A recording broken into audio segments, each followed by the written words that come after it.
Canal del Congreso presenta. Enfermeras y enfermeros se dieron cita en el Senado para dialogar con legisladores acerca de los retos y perspectivas que enfrenta esta profesión. Uno de los temas que saltó a la mesa fue el déficit de personal con título y cédula profesional. Las instituciones del sector salud, tanto públicas como privadas, después de promover ampliamente la profesionalización, en las plantillas de personal continúa la existencia de auxiliares de enfermería, que de acuerdo con la norma oficial 019 no son personal profesional. Esta información en un momento más. Por lo pronto les doy la bienvenida a Cámara Alta. Arrancamos.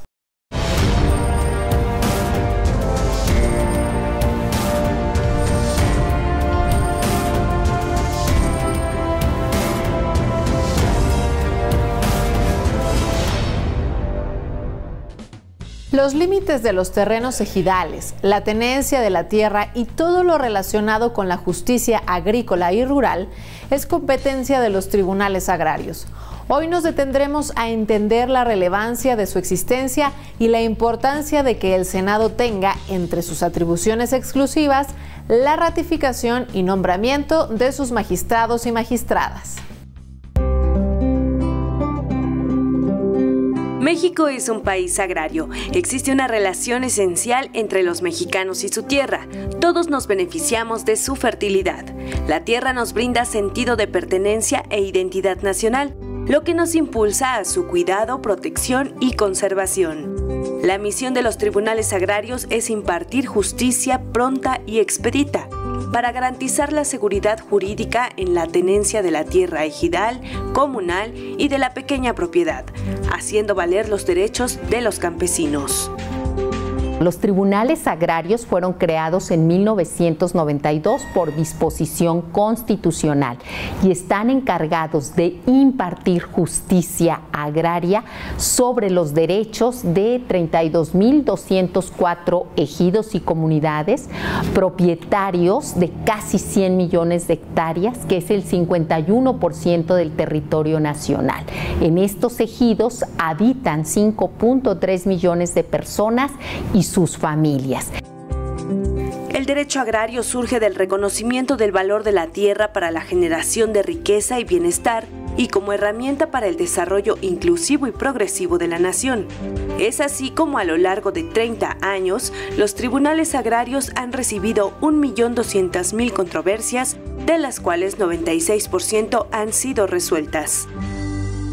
Uno de los principales objetivos de los tribunales agrarios es lograr ese equilibrio entre los grupos vulnerables y los sujetos de derecho agrario, dentro de los cuales están los ejidatarios, ejidos, comunidades, comuneros, avecindados y otros que estén vinculados como posesionarios.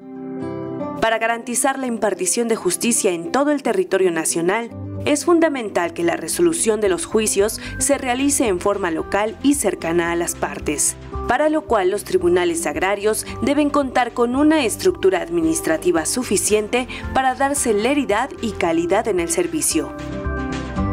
Tenemos un instrumento fundamental, que es la justicia itinerante, que consiste en que los tribunales agrarios van a los ejidos y comunidades que han iniciado algún juicio y ahí se desahoga la audiencia, en que se fija la litis, se ofrecen, admiten y desahogan pruebas. Y solo la sentencia se dicta en la sede del tribunal.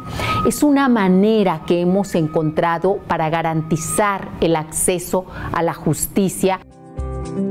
Los legisladores tienen bajo su responsabilidad revisar, valorar y, en su caso, actualizar el contenido de los ordenamientos jurídicos en materia agraria en respuesta a las demandas y realidades sociales actuales. Es necesario actualizar en base a las necesidades, porque hay muchas lagunas todavía en la ley agraria. Es necesario una reforma de fondo en ese aspecto, que desde luego sea equilibrada y también sea tendiente pues a proteger precisamente los derechos fundamentales de los grupos vulnerables. Las recientes reformas legislativas a la ley agraria reconocen los derechos individuales y colectivos de las mujeres rurales y cristalizan una de las demandas más sentidas en el campo mexicano, que es lograr la equidad de género y el acceso pleno de las mujeres a la titularidad de la tierra de propiedad social.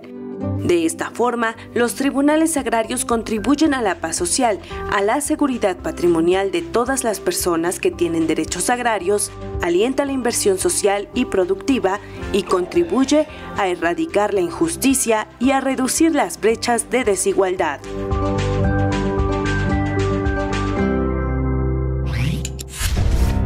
La noche del 13 de mayo de 1942, un submarino alemán atacó y hundió el barco petrolero mexicano Potrero del Llano, el cual navegaba frente a las costas de Florida. La mañana siguiente, los periódicos publicaron la impactante noticia que estremecería a México. Este hecho cambiaría la neutralidad del país ante el escenario de la Segunda Guerra Mundial. La reacción inmediata del gobierno mexicano, encabezado por el general Manuel Ávila Camacho, fue enviar una enérgica protesta a las naciones del eje conformada por Alemania, Italia y Japón. Dicha nota exigía que se reparara la agresión, pues de no hacerlo, se tomarían las acciones pertinentes, fijando como plazo de respuesta el 21 de mayo. La respuesta al ultimátum mexicano fue otro ataque submarino. Esta vez se trató del buque petrolero Faja de Oro. Ante estos acontecimientos y después de realizar un balance de la situación, el presidente Manuel Ávila Camacho se reunió con el Consejo de Ministros y determinaron declarar la guerra. Mientras tanto, el sindicato petrolero, afiliado a la CTM y el Partido Comunista de México, rindieron honores fúnebres al maquinista del Potrero del Llano, Rodolfo Chacón, el 24 de mayo de 1942. Su féretro fue llevado al Palacio de Bellas Artes, donde fue velado durante toda la noche junto a una placa en honor a todos los marineros mexicanos fallecidos a consecuencia de los ataques. Finalmente, el 28 de mayo de 1942, el presidente Ávila Camacho presentó a diputados y senadores las razones que motivaron la decisión de declarar la guerra y solicitó la convalidación del decreto en el que se establecía el estado de guerra entre México y las potencias del eje a partir del 22 de mayo de 1942. El Congreso de la Unión aprobó ese mismo día, por unanimidad, el decreto y estableció el estado de guerra de los Estados Unidos mexicanos. El decreto que autoriza al Ejecutivo Federal para declarar el estado de guerra fue publicado en la edición del 2 de junio de 1942 del Diario Oficial de la Federación.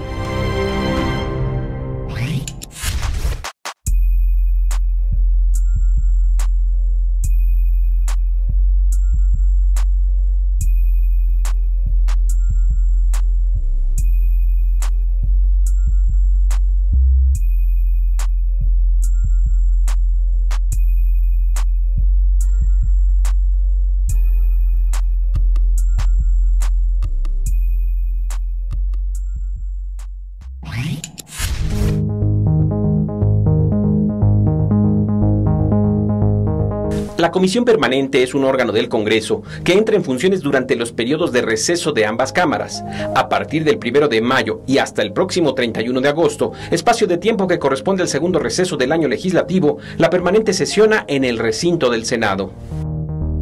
Esta comisión se integra por 37 legisladores, de los cuales 19 son diputados y diputadas y 18 senadores y senadoras. La Permanente desempeña funciones políticas, jurídicas, administrativas y de control. No cuenta con facultades legislativas, por lo que no dictamina sobre iniciativas de ley o decretos.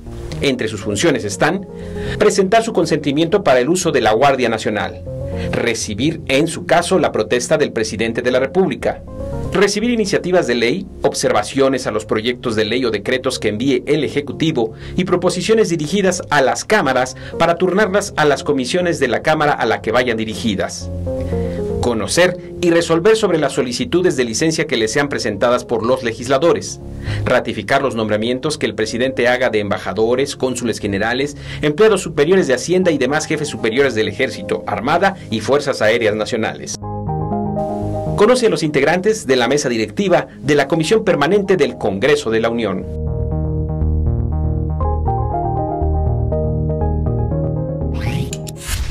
Durante la pandemia se comportaron a la altura y mucho más allá de lo que el deber les imponía.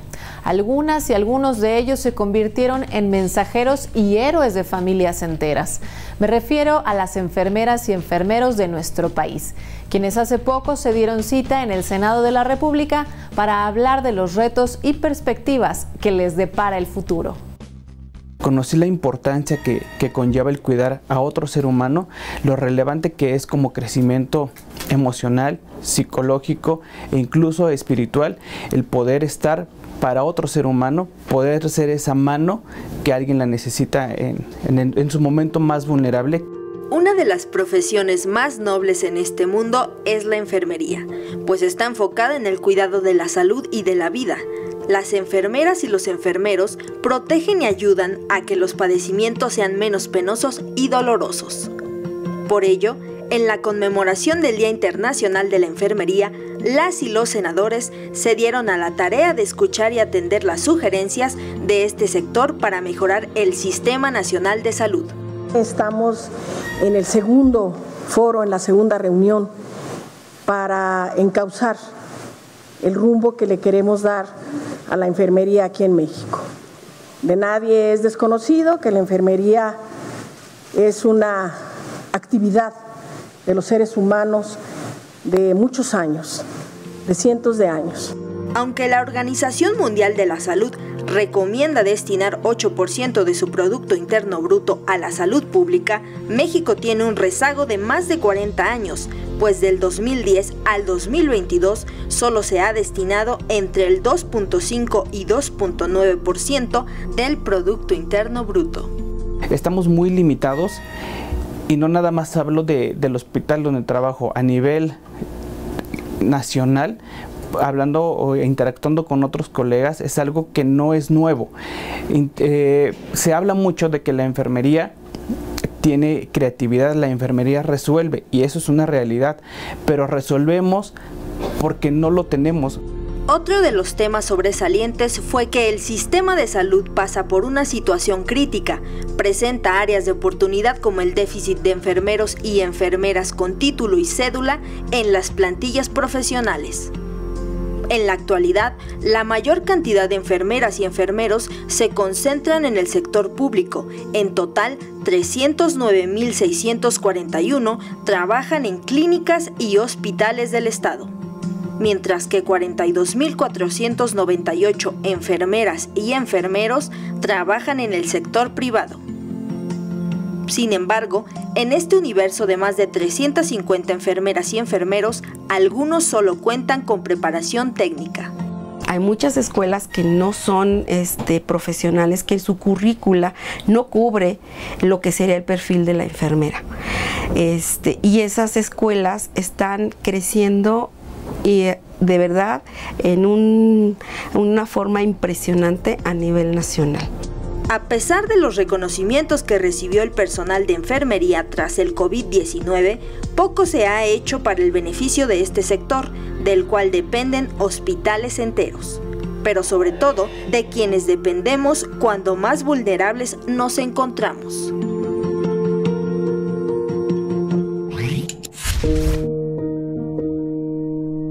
Los roles tradicionales en el seno familiar han cambiado. En la actualidad, hay hombres que ya ejercen una paternidad presente y van dejando atrás el modelo de padres proveedores, cuya característica principal es la ausencia. Se ha demostrado que la paternidad presente y responsable mejora el desarrollo de la estructura psíquica y emocional de las hijas e hijos. Algunos estudios enfatizan en la importancia que tiene un segundo cuidador, independientemente del género. Una manera de fomentar la paternidad presente consiste en extender licencias por paternidad. Dichas licencias revelan varios efectos positivos, por ejemplo, ayudan a conciliar la vida productiva y reproductiva y por otra parte contribuyen a la equidad de género y al desarrollo infantil. Buscando reestructurar la licencia por paternidad desde una perspectiva de derechos fundamentales, la senadora Alejandra Reynoso presentó un proyecto de decreto para reformar la Ley Federal del Trabajo con el objetivo de otorgar licencia de paternidad de 30 días laborales con goce de sueldo a hombres trabajadores por el nacimiento de sus hijos o en caso de adopción de un infante. El proyecto turnado a las Comisiones Unidas de Trabajo y Previsión Social y de Estudios Legislativos indica que este permiso promovería una distribución más equitativa del trabajo al interior del hogar y permitirá que las mujeres tengan mayor tiempo disponible para dedicarlo a una actividad productiva como trabajar o estudiar si así lo deciden. No hay día en que no se hable de los avances en materia de inteligencia artificial. El vértigo que desató el chat GPT motivó a expertos y empresarios a proponer una pausa de 6 meses para reflexionar sobre los riesgos potenciales hacia la sociedad. Sin embargo, ha sido muy complicado frenar el desarrollo de las redes neuronales, así que lo que corresponde ahora es plantear estrategias y reglas, tarea que le corresponde al Poder Legislativo. La inteligencia artificial puede ser muy útil en diversos sectores, que van desde los chatbots y el reconocimiento de voz hasta el diagnóstico automatizado de enfermedades o comprensión de los patrones de cambio climático, entre muchos otros. En México, ha cobrado un gran impulso en los últimos años debido a la gran cantidad de empresas que buscan especializarse en el área de desarrollo de productos basados en inteligencia artificial para ayudar a las organizaciones a mejorar su eficiencia. La inteligencia artificial pues es un área de la computación que busca intentar recrear el comportamiento del cerebro humano a través de la resolución de problemas de un cierto grado de complejidad que nosotros como seres humanos resolvemos de manera natural. Sin embargo, para una computadora no es tan sencillo. Entonces la inteligencia artificial busca emular a través de ciertos algoritmos precisamente el comportamiento del cerebro humano para específicamente la toma de ciertas decisiones. Antes de que las computadoras comiencen a tomar todas las decisiones, es preciso reflexionar y comenzar a poner reglas. Por ello, en el Senado de la República se llevó a cabo el foro de la Alianza Nacional de Inteligencia Artificial. La regulación de la inteligencia artificial y sus beneficios potenciales para el país. En este espacio, senadores y senadoras exhortaron al sector público educativo y a la sociedad a voltear a ver la inteligencia artificial y desarrollar una política pública para generar bienestar social. El Senado de la República abrió este foro, me da mucho gusto, para empezar a ponerlo en la conversación. Temas que vemos muy lejanos, están más cerca y nos van a influir más de lo que creemos. La inteligencia artificial es una realidad y ha mostrado que puede elaborar tareas más efectivas que los humanos, pero más allá, también significa una oportunidad invaluable de aprender. Yo opino que sí es una gran herramienta que nos ayuda a todos en gran manera, por ejemplo, ya sea buscando cualquier tipo de cosa en internet para facilitarnos a veces las transacciones, como podrían ser los cajeros, pero siento que ya involucrarlo de forma tan personal para evitar el contacto humano-humano es bastante desventajoso para nosotros. Oponerse o temerle al desarrollo de la inteligencia artificial ya no es opción, pues esta ya forma parte de nuestro entorno. El resto ahora es incorporarla como aliada para resolver nuestras necesidades y no renunciar a nuestra propia inteligencia.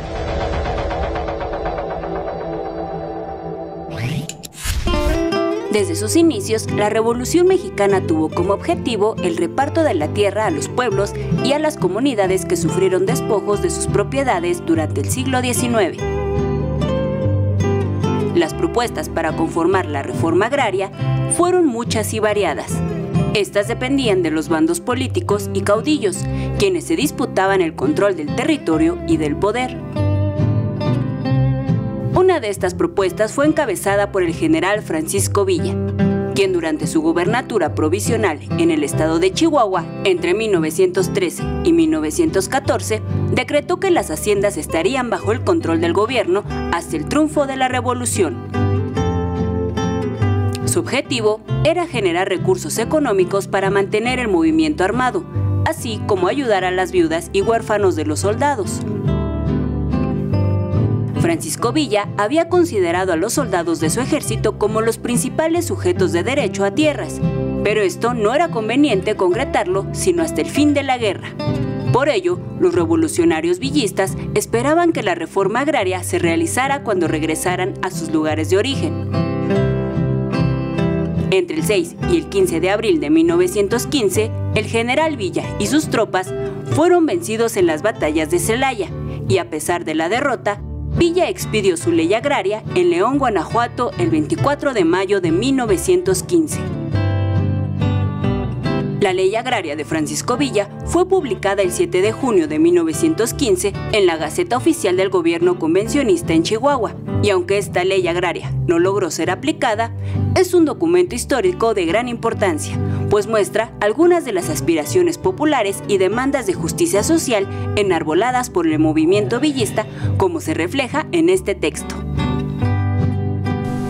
Que siendo la tierra en nuestro país la fuente casi la única de la riqueza, la gran desigualdad en la distribución de la propiedad territorial ha producido la consecuencia de dejar a la gran mayoría de los mexicanos, a la clase jornalera, sujeta a la dependencia de la minoría de los terratenientes, dependencia que impide a aquella clase el libre ejercicio de sus derechos civiles y políticos.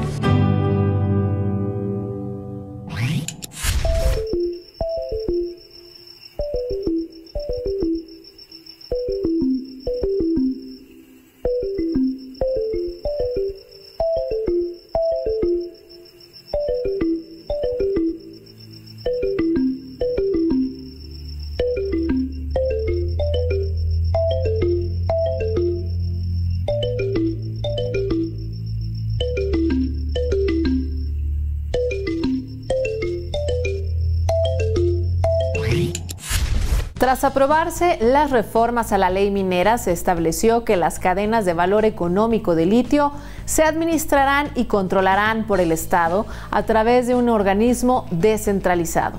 Asimismo, se declaró al litio como un mineral de utilidad pública, por lo que no se otorgarán concesiones, licencias, contratos, permisos o autorizaciones respecto a sus reservas. A continuación, un análisis respecto a las características de este mineral en materia energética.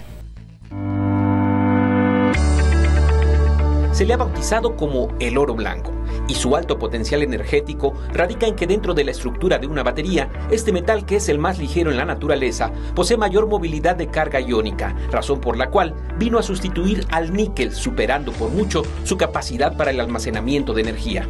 Una parte importante del poder que tiene el litio en materia de baterías. Le va a dar una mayor densidad energética, unas mayores capacidades de carga y descarga a la batería, y eso lo hace particularmente atractivo en el mundo actual. Al litio se le visualiza en una posición estratégica en el proceso de transición de las energías fósiles a las renovables. Por ello, su demanda de producción en los próximos 10 años se triplicará, pasando de 500 millones de toneladas a 1.500 millones. De ahí la decisión de declarar en la reciente modificación a la ley minera a las reservas de este metal como patrimonio de la nación. El desarrollo industrial de litio es tan lucrativo como imprimir billetes. El mundo se moverá con el litio, afirma Elon Musk. Logramos en el Senado de la República el decreto que recupera la rectoría de litio en las tierras raras y los minerales estratégicos. Algunas estimaciones señalan que México se encuentra en la posición 10 respecto a sus reservas probadas y no probadas de litio. Sin embargo, el camino para explotar sus yacimientos parte de nada. México es un país que produce cero litio, vamos a decirlo así, o sea, nosotros no tenemos producción de litio. Hay que entender una cosa, el litio es un elemento residual en la mayoría de las cosas. El litio es muy reactivo, por tanto no aparece en la naturaleza en estado natural, siempre está formando distintos tipos de compuestos. Y cualquier compuesto que contenga litio, la cantidad de litio que contiene es muy pequeña en general. Pero aún partiendo de cero, la oportunidad de desarrollar las condiciones de producción no solo es necesaria, sino impostergable. México tiene una oportunidad en estos momentos muy importante. Tesla ya está invirtiendo en México y va a requerir baterías. La guerra comercial que hay entre China y Estados Unidos va a llevar la industria de los semiconductores, o va a tratar de fortalecer la industria de los semiconductores en Estados Unidos, donde México también puede tener una participación importante. El punto, opina este experto en materia energética, es aprender de los errores del pasado, cuando se derrochó el potencial del crudo mexicano sin invertir en investigación y desarrollo tecnológico, que es la clave para el crecimiento de cualquier nación. El mineral de litio cuesta nada, como $300 la tonelada. Si ya yo lo llevo a carbonato de litio, ya eso yo le subo 20 veces el precio, 30 veces. Y si yo ese carbonato de litio lo llevo a litio metálico, yo le subo otras 20, 30 veces el precio más. Entonces, ¿qué queremos? ¿Hasta dónde podemos llegar? México tiene la capacidad, tiene el conocimiento. La cuestión es cómo vamos a invertir ese conocimiento y esa energía, y qué tanto vamos a apoyar para que México se desarrolle tecnológicamente, porque en el desarrollo tecnológico es donde está el dinero. El país que genere sus propias patentes, el país que genere sus propias tecnologías, es el país que es rico.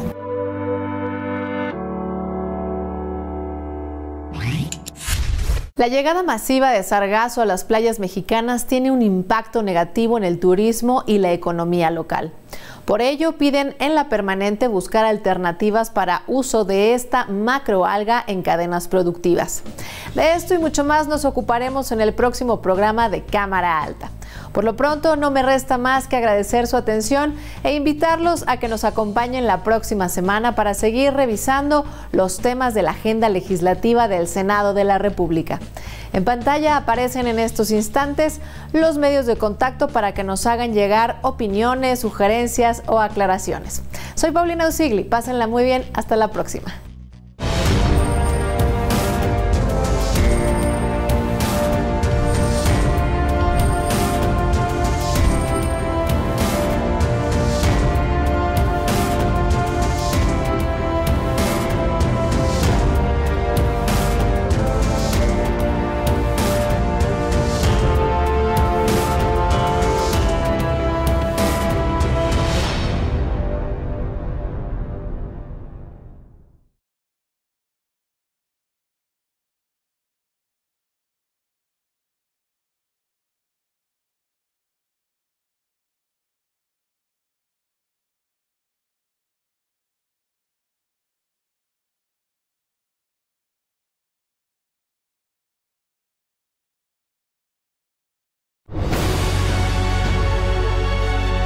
El canal del Congreso presentó